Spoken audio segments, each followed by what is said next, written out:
All right. Mic check again. Can we hear me okay? Awesome. Thanks, everybody, for coming. Thanks for attending. Shout out to Pyohio because this conference is awesome. This is for beginners. This is why we're tuning up knowledge, right?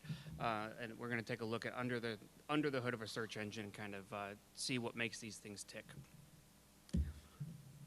My name is Eddie Mitchell. I'm sorry if I sway a little bit. I have been doing IT-related things for close to 2 decades. The last decade or so has been focused on data and mostly search. When I'm not on the clock, family guy, and I have about 3 dozen hobbies that I'm constantly cycling through. So if you want to chat about anything, I'm probably up for it. You can find me. We can talk after this. So what's on the agenda? So we're going to talk a little history, a little bit about kind of how I got started, and then what I learned when I started looking at search engines in general. The focus of the talk will be on lexical search, specifically text and tokens and how that works. We'll do a little bit of semantic search with vectors, and then the whole thing is essentially demos. I got 6 or 7 slides, and then we will just kind of sit in a Jupyter notebook the whole time. So try to be a little more functional. But this is how I got started. Anybody recognize what this looks like? This is the vast majority of searches that I've ever seen have started like this, and many of them stay that way. And quite frankly, if it works for you, then great. There's no reason to change it. The real question is when does it no longer work for you? So that's what I stumbled into. Is, well, this is returning results, but what do they mean? Why? How do I make this better? What do I need to do next? So that's when I started looking under the hood. I will let you know, I work at Summit Racing Equipment. We're an automotive distribution company. I love what I do. I love the work.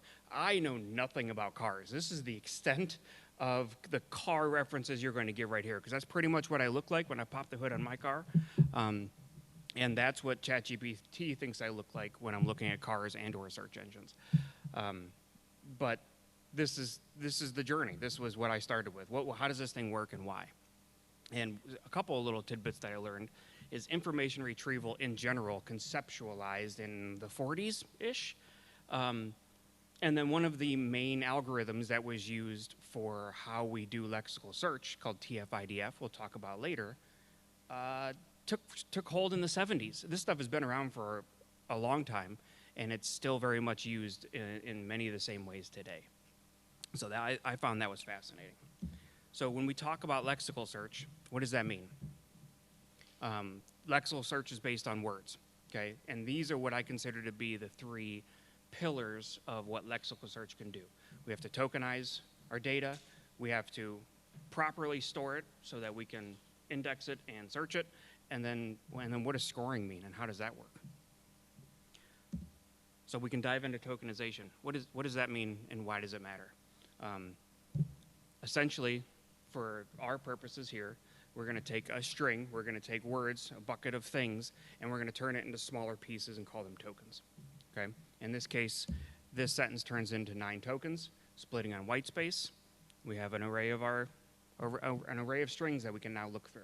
Right? Anybody that's done any development in Python and done a for loop and forgot what they were searching over was a string knows what tokenization is, because you just did that when you did character level tokenization instead of word level tokenization. I do this constantly.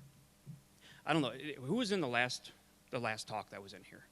Okay, everything he said does not apply to my slides.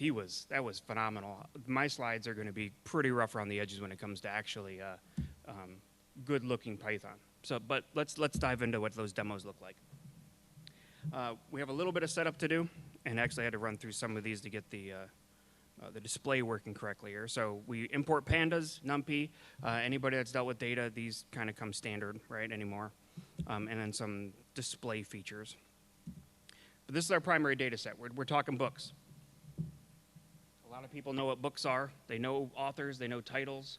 You have descriptions, you got the whole book. I'm not dealing with the whole book. We're looking at authors, titles, and descriptions.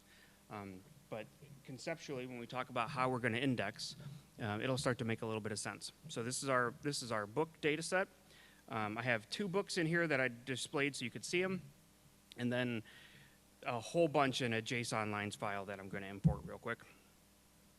And let's go take a look at what they do here. So just a couple of, every time I do this, I should get a couple more random ones. So we got about 6,200 or so books in this data set. The two that I put in are up top there, and then generate a couple of random ones just to see how they are all technical books. They all come from an Amazon data set of what people have bought and reviewed. So some of the descriptions are kind of funny because they're actual reviews, not true descriptions. But all should be roughly technical books. Let's see here. Okay, pillar number 1, tokenization. Spoiler alert, garbage in, garbage out. Most people know that already, but this is very, very true for search. Think about the fundamentals of all these new RAG applications that are being built. If your backend data is not good, what's that AI going to tell you after it finds all the data, right? So let's take a look. What do we? Okay, so we're standing up a new process data so that we can tokenize all of our stuff. We're combining into a single field title, author, and description.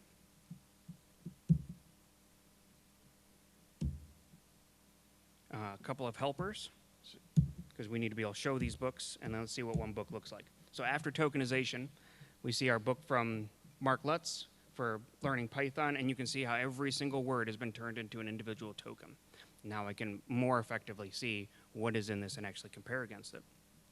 So let's do some searching. Whoop. That took a second. It's catching up. But before we do, we have a quick helper method to show results. Nothing too crazy here. I pass in the results, and a nice way to print some things out. And then here's our simple search. So we're going to pass in a query for our book. We're going to iterate over our book's data frame. We're going to look at all of the process tokens that we have, and we're going to see if our query is in there, then we're going to mark it as found and apply it to the books found before we ship it out back to our helper method. So let's take a look. What do we see?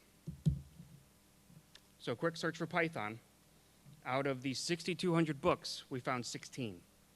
That seems a little light. I guess I would have expected to see more in there. What if I do this? Oop. Live coding. Now we have 410. Anybody see the difference? Capital P, lowercase p, not the same thing. So tokenization matters. So if we go next, let's improve that a little bit. So this is our improved tokenization. So here we're going to not just split on white space, but we're also going to lowercase everything, and then we're going to remove a bunch of potentially nasty punctuation that could be, if you end a sentence with the word Python, you wouldn't get that token back, right? Run that. Okay, so let's take a look at our book after we've done that. So now we see the same Mark Lutz book, and all of our tokens are now lowercase, so we should be able to match our Python a little bit better, right? 537, that looks better. This looks really good. How about this one? We saw that when we go back one. We have Python programming right here in Mark's book. Any guesses on what's going to happen when I query for Python programming? No. That's pretty good. All right, let's go back to our original. We know Python matched. What do we think? No. Why? Well, tokenization. We did one side, we forgot to do the other. Anything that you're going to do to the data on disk, if you want to be able to search it and match, you got to make sure that you're doing that to the query that's coming in as well. Because if you don't get the data that's coming in and the data that's on disk to match, you're never going to find anything. So here's what we'll do this time. This is the example. Python programming. What we're going to do is from now on, we're going to pass our query in the same improved tokenization that we used for the data set so that we can assemble a good match. We have to update our search here a little bit because now we have tokens that are coming from the query, and we got to verify those are in our process data. And now what do we think is going to happen? All right, 314, I'll take it. Now we're searching. Now we're able to return some results. This is good. So you can see we're matching on Python programming. Everything's got a score of 1 because right now we're doing binary. We're doing ones and zeros, right?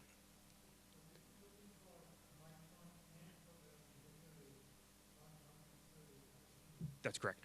That's correct because now you're looking for 2 tokens, but not tokens in the same order necessarily, right? That's correct.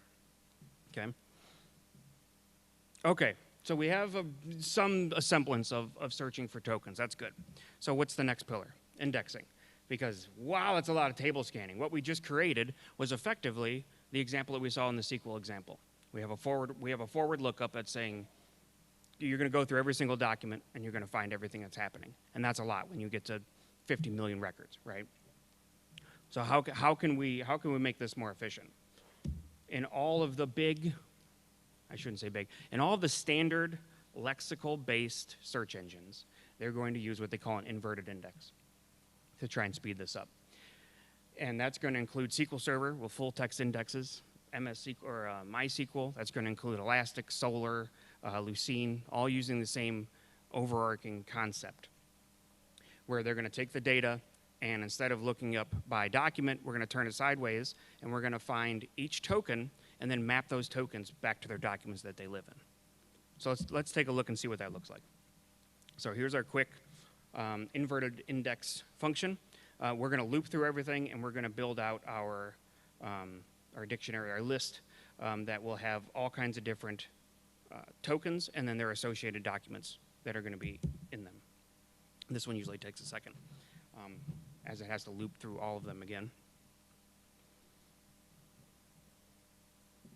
And,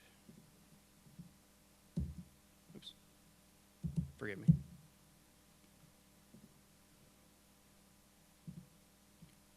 Oh, it won't finish running. So we go back.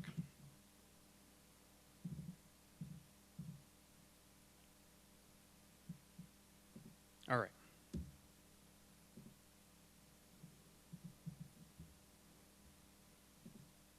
Why is it mad at me? I apologize.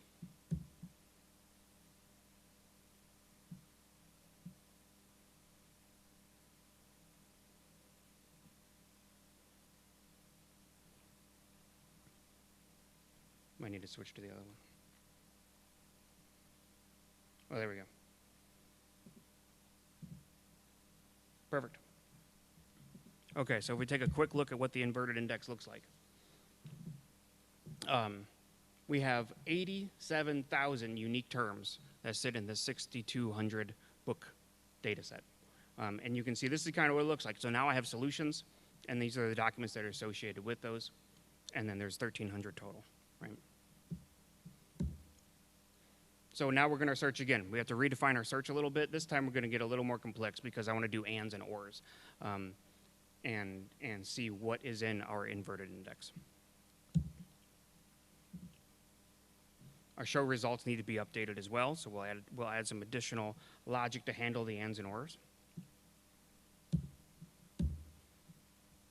Okay, Python machine learning.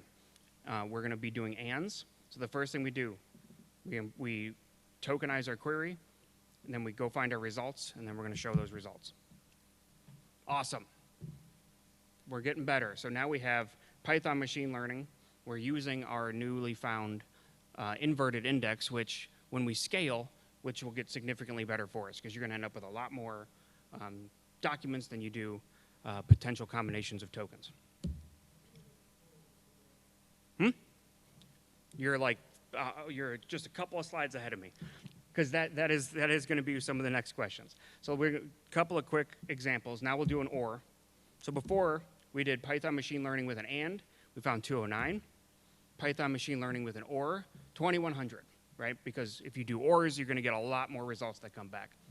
Awesome. Just a couple of more examples. We got Django development with an OR, 2300. Django development with an AND, 19. So you can see how the ANDs and the ORs in this case are restricting what it's able to find. Makes sense. But what does it mean?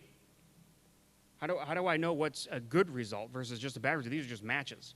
This is typically when you see users escape out of the old select star from with a where like clause, because those are just going to be Booleans. We want to see ranking. We want to see order. How do we get that? We're going to talk a little bit of math. I'm going to try not to beat this up. TF-IDF is that foundational that I told you about. It is term frequency over or times the inverse document frequency. How many times the term appear in the document, and taking into account how many total terms are in the document, times the total number of documents in your corpus and the number of documents that actually contain the term. Keep in mind, when I say documents here, in a bigger environment, this is actually per field. So when I have a larger data set that actually separates out author and title and description, each one of those gets its own inverted index. Each one of those does its own calculation of term frequency. Okay, so let's take a look at how this is going to work. We are adding the term frequency, into our already built inverted index here, which is going to be this line here, right? Count length words. Oops. Gotta make sure I do that right. Okay. Now our inverted index looks a little more like this. So you have solutions, it's 1,386 docs, which we saw before, and now there's a couple of books that you see. So book ID 2 has the term in there twice, and it has a term frequency that we see here. Great. Okay, now we actually get to run the score. So we did a calculation that we built out the inverted index a little bit better. This is where we're actually going to take into consideration the score. So we configure our IDF here, term frequency, multiply them together, and then we sort them and spit them back out. Oops, I do that every time. And this is the pattern that you're going to see for all of our searches. We have a query, we tokenize it, we find the matches, we rank the matches, we show results. The bigger engines do this all in one foul swoop that you see, but it's still all happening under the hood. Now we have some scores. So based on the TF-IDF, based on how the terms appear in the documents, when I do a Python beginner, this is doing an and, Python and beginner, we can see now we have some scores coming back for which ones it thinks are going to be most relatable. We'll take a look at another one. Web development, Dreamweaver. Oh, I remember Dreamweaver. How's this data set? Okay. But TF-IDF has a big brother, if you will. BM25, it kind of cut off. I apologize. I might be able to make it. Can anybody see that okay? It's more math, but there are three main topics that BM25 upgrades. And that is term frequency saturation. If someone spams a term into one of these fields, what this does is keep it so that that doesn't keep adding to the TF-IDF score and make something more relevant. Just because I put the word Python into a phrase 37 times, after a few times, it doesn't really matter anymore, does it? Right? So this tries to take that into consideration. The same thing with the document length. If the longer the document is, the less likely that one Python in there is going to actually matter, right? Think about a book that mentions Python versus a tweet that mentions Python. Okay, it's more likely that in your 140 characters, it's going to be more important there. All right, so we have a new BM25 score. We can see down here where we have the actual scoring algorithm, everything that we had just mentioned before. And let's see what happens now for web development. Dreamweaver is still the king, apparently. They're very similar. In a lot of cases, you're not going to know a difference. When you start analyzing your data is when a lot of those little nuances are actually going to float to the top, when you start looking at how all of it actually comes together. And if we do a quick side-by-side comparison, this is just a helper function with some HTML output. Forgive me. Same thing. And then here's your side-by-side. I don't know if anybody can see that. I was afraid that it was too small. But it's really hard to show side-by-side on this style. But on the left-hand side, we have TF-IDF. On the right-hand side, we have BM25. And there's a little bit of difference, right? Number 1 is still in the same spot, but 2 and 3 have switched. Okay, there is something in those descriptions that have changed how the algorithm picks that up just a little bit. Are they sorted what? They're sorted by score. Yeah, I don't know. This is hard to see, I apologize, but the scores are right here. So they're sorted descending by score. So the higher score, the better.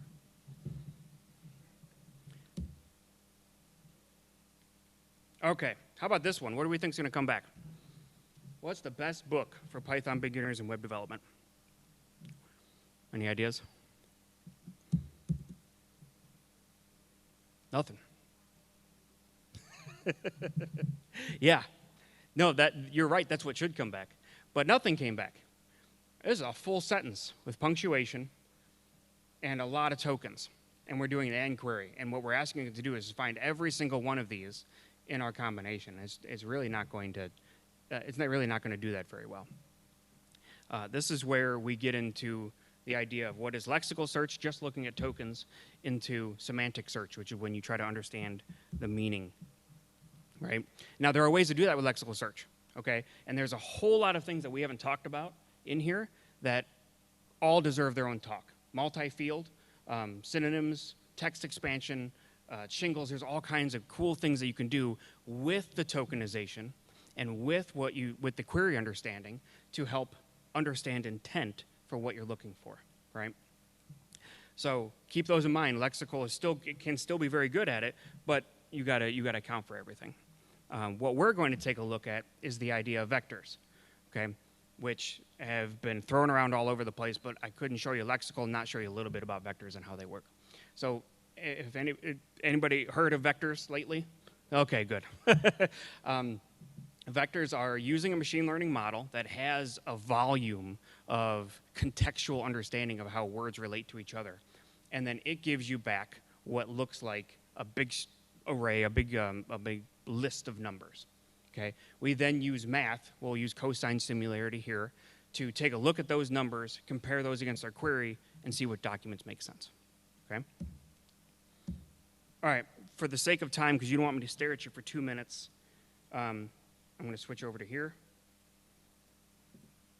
So, oh no, okay. One sec. So, what this is doing, is this is importing a model, a 384 dimensional model for us to look at. I have it cached on my laptop, which is great. And then, oh, it's not going to do it.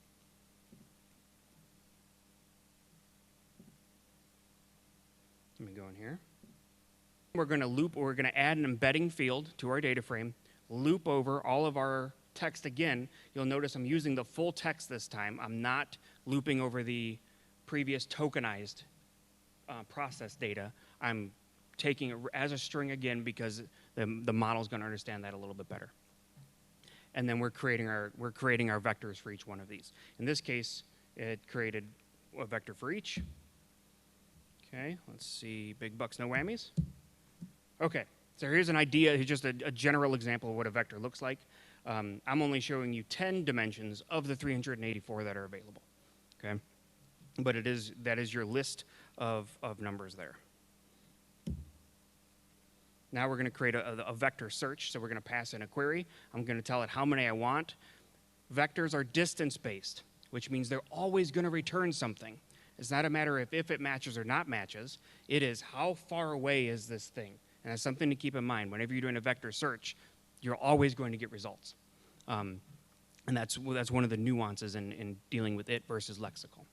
So in this scenario, we do our dot product, and then we do the Euclidean distance, and then cosine on top of it, okay?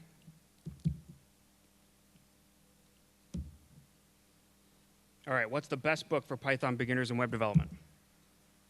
Hey, that looks better. What do we see? Python 3.8, 3 books and 1 beginner's guide, 2 books and 1 beginner's guide. These look like relatively good results. If we're going to try and do a comparison, and I'm going to apologize in advance because we saw how the last one went. Let's see if I can blow that up a little bit. On the left-hand side, you have your lexical. On the right-hand side, you have your vector.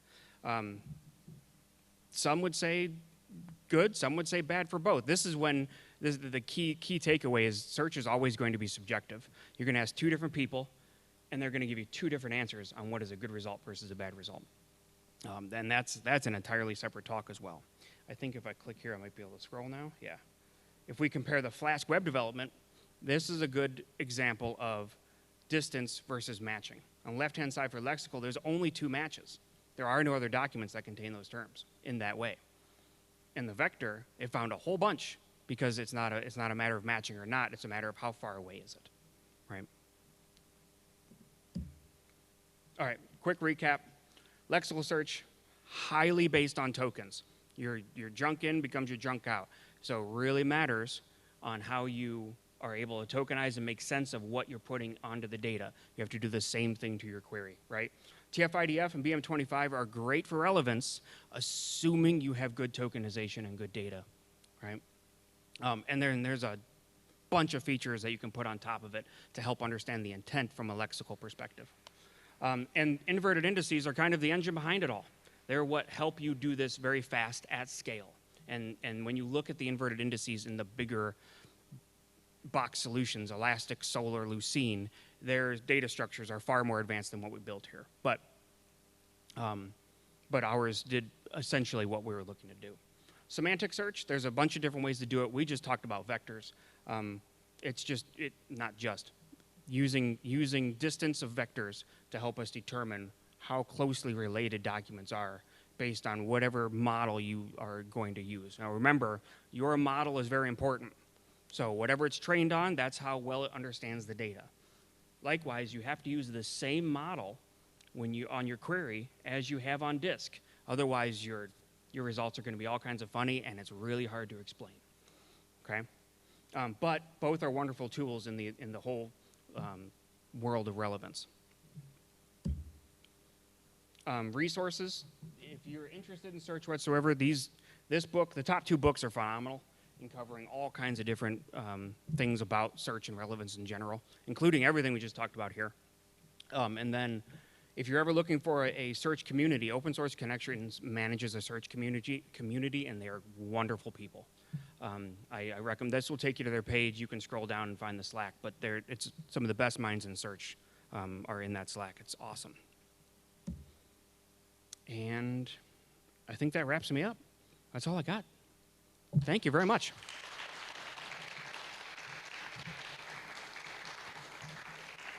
This is my LinkedIn, so if we don't do questions or anything else, please reach out to me. Find me in the hallway. I'll talk about this ad nauseum.